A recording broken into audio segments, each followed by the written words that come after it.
Howdy folks, so this week it's been a big one for me, and I have two bottles that I've been waiting to pop, and I'd like to pop them tonight with you. The first one is going to be the John Walker and Sons King George 5, and the other one's going to be the Abelour 18. I'm a big fan of both of these brands. Got one of these amazing bottles for my birthday, and then another one for this actual job I just nabbed, and so let's see what these both are about.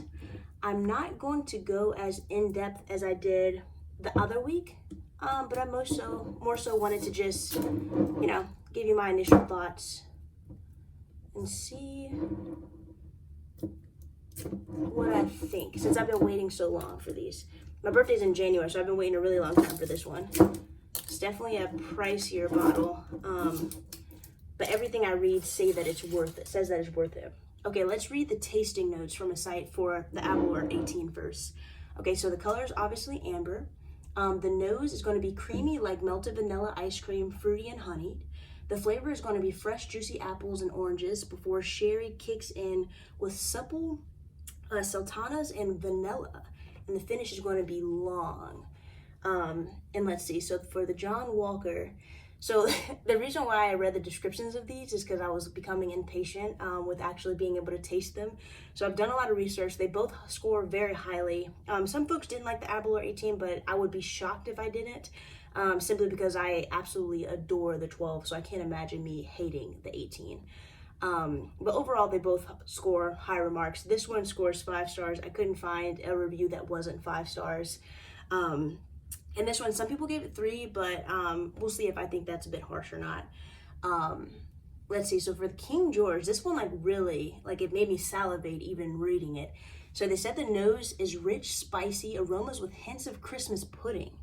Brandy butter and vanilla, slightly nutty too, with notes of ground almond and blossom. On the palate, they say it's fruity, creamy, palate entry, creamy notes of caramel, manuka honey, and a hint of very refined wood smoke. Allspice and nutmeg develop. And the finish you're saying is going to be a nutty finish with a surge of salt caramel and biscuity malt. All of that just sounds absolutely delicious to me. And I tried a new setup for you all tonight, but obviously I am a very average height woman, so I'm kind of curious I'll be able to get my leverage to actually do some solid pops. All right, let's see. If not, I may have to get on my step stool. Not as crisp as usual, but we got it.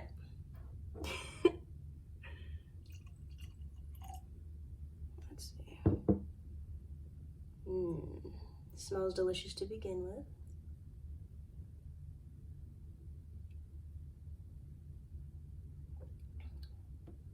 As easy of a sip as I assumed.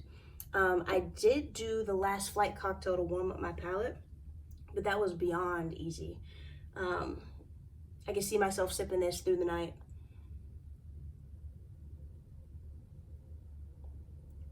All right, so one down.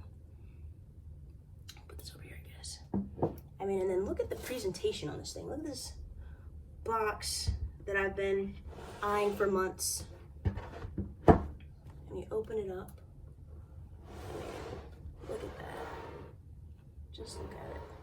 It comes with a little booklet, like a hard shell booklet. Like, this isn't a soft shell booklet, it's like a hard shell booklet. And it kind of goes through the history and the palette and the finish and the master blender and the flavors and the heritage. I'll probably read that later. We won't make you guys read for now. Let's see. Oh man. Ooh, baby. I mean, look at it. Even the emblem on the back, the top. I mean, it's just absolutely stunning. Everything about it is absolutely stunning. Even this case. Now, this feels like good quality. I obviously can't repurpose this for anything other than putting the bottle back in. But even the case feels like quality.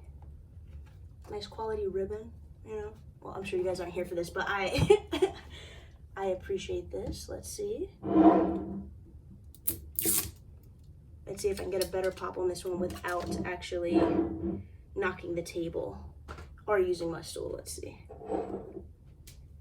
I only work out so that I can pop bottles crisply for you all, so I hope you all appreciate it. There we go. Ooh, and the top. The only bottle top I've ever felt this solid is the Signet Glimmerange bottle. I mean, and look at that. I'm absolutely in love. Smells great. I will say this one feels like it has a little bit more smoke than the last one. Oh, but man.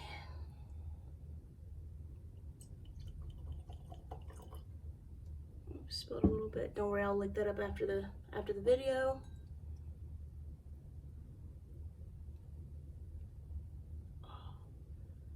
Another absolutely stunning pour as far as color.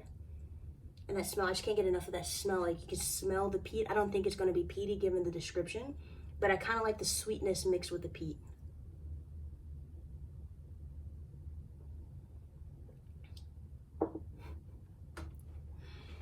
Honestly, this sip reminded me of Louis XIII. I'm not saying it's the exact same, but the first time I tried Louis, I dumped it in my mouth, and I actually thought that I missed my mouth because it felt like it was so light it evaporated off of my tongue.